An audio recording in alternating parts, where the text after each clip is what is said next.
Assalamualaikum warahmatullahi wabarakatuh. Waalaikumsalam warahmatullahi wabarakatuh. Alhamdulillahilladzi arsala rasulahu bil huda wa dinil haqq yudhhirahu 'ala dini kulli wa kafa billahi syahida. Asyhadu an la ilaha illallah wa asyhadu anna Muhammadan 'abduhu wa rasuluhu la nabiyya ba'dah. Allahumma sholli ala sayyidina Muhammad wa ala ali sayyidina Muhammad kama shallaita ala Ibrahim wa ala ali Ibrahim fil alamina innaka Hamidum Majid. Rabbi shrah li sadri wa yassir li amri wa hlul 'uqdatam min lisani yafqahu qawli, amma ba'd. Jamaah rahimakumullah, alhamdulillah kita akan melanjutkan kajian kita mentadabburi Al-Qur'an. Mudah-mudahan kita termasuk bagian dari orang-orang yang nantinya insya Allah mendapat syafaat atau pertolongan dari Al-Quran itu kelak. Amin. Amin. Kita akan langsung saja melanjutkan kajian minggu yang lalu. Sudah sampai pada surat Al-Fatihah ayat 5, ayat 4 ya, Maliki Yaumiddin. Kita akan lanjutkan ke ayat 5, 6 dan 7. Surat Al-Quran, surat Al-Fatihah ini adalah surat yang kemarin sudah saya sampaikan termasuk 7 ayat yang diulang-ulang. As-sab'ul masani yaitu 7 ayat yang selalu diulang-ulang di dalam sholat, terutama termasuk rukun sholat yang dibaca setiap rakaatnya harus ada Al-Fatihahnya. Kita akan mempelajari ayat yang kelima, yaitu iyyaka na'budu wa iyyaka nasta'in. Artinya adalah apa, Pak? Artinya sesungguhnya hanya kepada Engkau kami menyembah dan hanya kepada Engkau kami memohon. Ini mengandung arti bahwa Allah ingin memberikan pelajaran bagi kita bagaimana tata cara kita berdoa. Rasulullah SAW di dalam hadis riwayat Abu Daud dan Imam Tirmizi, pernah suatu ketika Rasulullah itu mendengarkan seorang laki-laki yang sedang berdoa. Nah, di dalam doanya itu tidak menyebutkan sholawat atas Nabi dan pujian kepada Allah. Maka Rasulullah mengambilnya, kemudian memberikan penjelasan bahwa barang siapa yang berdoa kemudian memanjatkan syukur kepada Allah, memuji-muji kepada Allah, kemudian menyampaikan sholawat atas Nabi, maka setelah itu berdoa memohon apa yang dia minta, maka Allah akan senang dengan cara seperti itu. Maka kita diberi pelajaran oleh Allah tata cara berdoa. Yang pertama yaitu memuji pada Allah, kita ucapkan alhamdulillah dulu dan seterusnya, kemudian baru sholat ke atas Nabi, baru kemudian minta apa yang kita minta. Nah, berkaitan dengan doa, Allah juga ingin memberikan atau menyampaikan pelajaran kepada kita bahwa di dalam berdoa itu ada 3 hal yang ingin diberikan oleh Allah. Bisa jadi doa itu langsung diberikan oleh Allah, cash, jadi langsung dikabulkan. Yang kedua, Allah akan menabung doa kita, jadi menyimpan, dan nanti kelak diberikan pada hari kemudian saat-saat kita membutuhkan pertolongan. Kemudian yang ketiga, bisa jadi kalau kita merasa kok doa saya nggak dikabulkan, sudah berdoa berkali-kali tentang doanya apa begitu. Nah, sebetulnya Allah itu sudah mengabulkan doa kita dengan cara mengganti dengan sesuatu kejadian yang sepadan dengan doa yang kita minta. Misalkan kita dijauhkan dari musibah, kemudian kecelakaan dan seterusnya. Nah, itu sebetulnya bagian dari Allah memberikan terkabulnya doa kita. Misalkan kita minta pas waktu pergi gitu, kita nggak dapat tiket misalkan, ternyata ketinggalan tiketnya habis. Nah, ternyata suatu ketika ada berita setelah hari H itu tiket yang kita beli itu tidak dapat kita pegang. Ternyata kendaraannya mengalami musibah, entah itu kecelakaan atau apa, itu kemudian ada berita, kita tahu loh itu kan pesawat atau kendaraan yang akan saya tumpangi, ya Allah saya sudah diselamatkan. Begitu juga ada seperti itu. Nah, itu adalah bentuk-bentuk Allah mengabulkan doa kita. Ada 3 hal tadi itu ya. Maka jangan sampai kita tuh sedih, terlalu sedih kemudian kita menganggap Allah tidak sayang kepada kita. Tidak. Iyyaka na'budu artinya hanya kepada Engkau kami menyembah. Artinya apa? Bahwa kita itu mengikrarkan diri kepada Allah. Hanya kepada Allah saja, hanya kepada Engkau saja kami menyembah. Setelah kita memuji-muji Allah itu ya, memuji Allah, alhamdulillah segala puji bagi Allah yang Maha Pengasih lagi Penyayang, yang merajai hari pembalasan. Setelah itu kita berikrar hanya kepada Engkau kami menyembah. Itu artinya kita itu betul-betul menyampaikan pada Allah bahwa betul-betul Allah itu yang maha segala-galanya, maha Rahman Rahim, dan maha raja di raja di antara raja-raja yang lainnya. Hanya kepada Engkau saja kami menyembah ya Allah. Dan memberi pelajaran pada kita, jangan sampai kita itu menyembah kepada selain zatnya Allah sendiri. Nah ini fenomena di kita itu sebetulnya seperti itu. Banyak sekali masih beberapa saudara-saudara kita meyakini, ada yang meyakini ada kekuatan lain di samping kekuatan Allah, atau menyandingkan Sang Kholik dengan makhluk. Ini yang menjadi fatal. Nanti Allah menjadi tidak suka dibegitukan, dipersekutukan dengan makhluknya. Bahkan Allah saja bersumpah atas nama makhluk yang diciptakannya, wasyamsi waduha, itu kan Allah bersumpah atas makhluknya. Kemudian Allah sendiri juga memuji dia sendiri. Maka kita sebagai makhluk yang lemah sudah selayaknya kita menyembah Allah yang mempunyai segalanya itu, menafikan yang lainnya. Wa iyyaka, dan hanya kepada Engkau nasta'inu, kita itu memohon. Nah kalau kita sudah mengikrarkan hanya kepada Engkau ya Allah kami meminta, dan menyembah tadi na'budu, kita menyembah. Kemudian setelah kita mengikrarkan persembahan kita, sesembahan kita hanya pada Allah, berarti kita mintanya juga kepada yang kita sembah saja, bukan kepada zat-zat yang lainnya. Untuk menyampaikan ini, maka kita harus juga memahami situasi dan kondisi jamaah kita, lingkungan kita.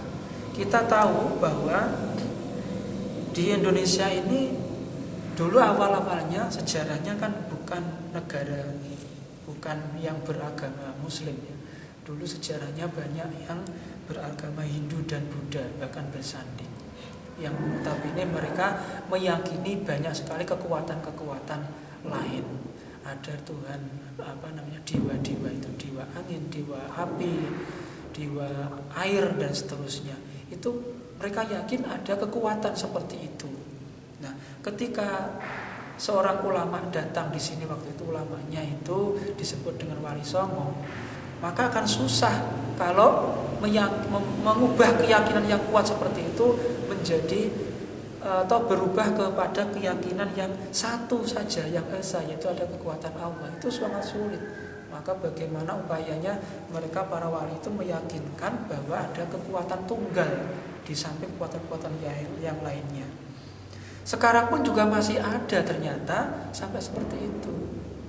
Sing bau reksa gunung, sing bau reksa laut, penunggu apa itu ya, hutan, penunggu pohon dan seterusnya. Bahkan sungguh-sungguh kalau lewat sesuatu tempat yang dianggap keramat, nah itu sebetulnya bentuk dari bukan na'budu lagi itu. Ada kekotoran-kotoran syirik, ada kotoran-kotoran kecil itu syirik, jadi kotoran hati. Nah, makanya kalau begitu, kalau sudah seperti itu, bagaimana upaya kita menangkalnya? Kita minta pada Allah, ihdinas siratal mustaqim, tunjukkanlah kami kepada jalan yang lurus. Ini minta hidayah ini sebetulnya. Maka hidayah itu ada dua sebetulnya. Hidayah pertama namanya irsyad dan al-bayan, yaitu hidayah irsyad dan al-bayan. Yang kedua hidayah tauhid. Yang pertama adalah irsyad dan bayan, Jadi irsyad dan bayan itu adalah hidayah yang bentuknya bisa dipelajari oleh seseorang itu dengan belajar pada seorang guru, seorang ulama, seorang kiai, seorang wali kalau zaman dulu. Kemudian meningkat terus sampai kepada nabi. Nah, nabi sendiri termasuk yang bisa memberi hidayah irsyad tadi itu, bayan. Karena sifatnya adalah memberikan pelajaran, memberikan tausiah, memberikan pencerahan, menyampaikan ayat-ayat Allah. Itu namanya hidayah. Maka orang itu sebetulnya harus berupaya, berusaha untuk menjemput hidayah, mencari hidayah. Jadi kita setelah minta itu kita ada upaya ikhtiar. Kita minta tapi nggak ada ikhtiar kan mustahil ini. Kita minta rezeki yang banyak tapi nggak mau bekerja, kerjanya nggak sungguh-sungguh, ya apa bisa mendapatkannya? Itu kalau ukurannya adalah minta rezeki. Demikian juga dengan minta hidayah, minta petunjuk. Petunjuk itu sudah ada sebetulnya. Hanya kita mau apa tidak untuk menjemputnya. Ada banyak sekali cara. Mungkin cara kita belajar literatur. Ini termasuk literatur yang paling komplit, Al-Qur'an itu. Petunjuk yang paling komplit. Nah, nanti lebih kompletnya ada banyak sekali tafsir-tafsir di situ kita baca. Nah, kalau kita nggak paham baru mencari guru yang bisa memahamkan apa yang belum kita pahamkan. Itu namanya kita menjemput hidayah irsyad tadi itu, hidayah bayan. Nah, yang kedua adalah hidayah taufik. Nah, ini yang tidak bisa diberikan oleh seseorang. Bahkan Nabi saja tidak bisa memberikan hidayah taufik. Kepada pamannya saja Rasulullah itu nggak berdaya. Yang mana Abu Thalib itu sudah yang pamannya itu Abu Thalib ya. Abu Thalib itu sudah luar biasa membela Rasulullah dalam dakwahnya. Tapi ketika menghadapi sakaratul maut disuruh mengucap la ilaha illallah itu nggak bisa sama sekali. Rasulullah sampai nangis itu justru malah ditegur oleh malaikat Jibril. Kamu nggak bisa memberikan hidayah. Hidayah taufik itu hanya Allah saja yang bisa memberikan. Karena taufik itu letaknya di hati, batin ini. Keyakinan, kaitannya dengan sebuah keyakinan. Kalau orang sudah tidak yakin, maka sulit mendapatkan hidayah taufik. Nah, sifatnya keyakinan tadi itu berasal dari mana? Dari irsyad tadi itu.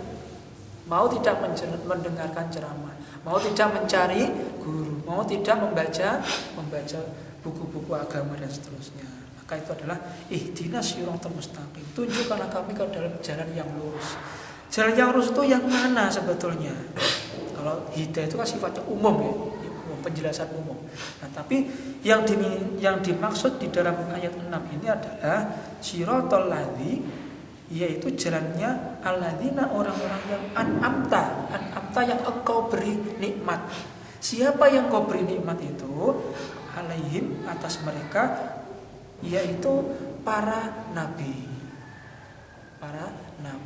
kemudian para sahabat, para syuhada, para mujahid, kemudian para ulama, para orang-orang soleh, para tabi'in, pengikut-pengikutnya. Itu adalah jalannya orang-orang yang diberi nikmat oleh Allah. Kita mohon itu agar kita termasuk ke dalam golongan mereka. Yang itu tidak banyak golongan orang-orang seperti itu, orang-orang pilihan. Golongannya Nabi, kemudian sahabat, kemudian tabi'in, pengikut-pengikutnya, sampai kepada orang-orang yang soleh sampai sekarang. Nah, itu adalah orang yang diberi nikmat, luar biasa nikmatnya iman dan Islam itu kalau sudah seperti itu. Kemudian ghairil maghdubi, bukan jalannya orang-orang atas mereka waladhdallin, orang yang sesat dan menyesatkan. Siapa orang yang sesat dan menyesatkan?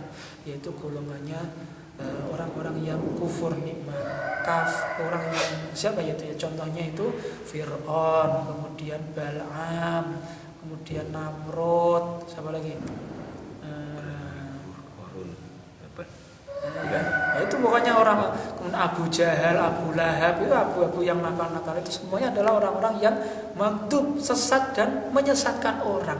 Sudah dia sendiri sesat, kemudian dia menyampaikan kesesatannya itu pada orang lain, berarti dia ikut menyesatkan. Yang lainnya jadi sesat semuanya.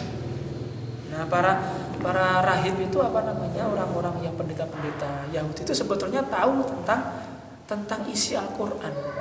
Tahu. tapi mereka menyembunyikan kebenaran itu. Kemudian dipleset-plesetkan. Bahkan sebelum Nabi itu ada, mereka sudah diberitahu oleh Allah bahwa nanti akan ada Nabi terakhir. Ciri-cirinya sudah ada semuanya di kitab mereka itu. Ciri-ciri akan adanya Nabi itu sudah ada. Pendeta Bu Bahira ya, pernah dengar itu? Pendeta Bahira itu tahu, oh ini cah cilik akan menjadi Nabi ini. Karena apa, sifat-sifatnya, tanda-tandanya sudah ketahuan. Ketika jalan itu selalu dinaungi oleh awan kemana, nggak kepanasan.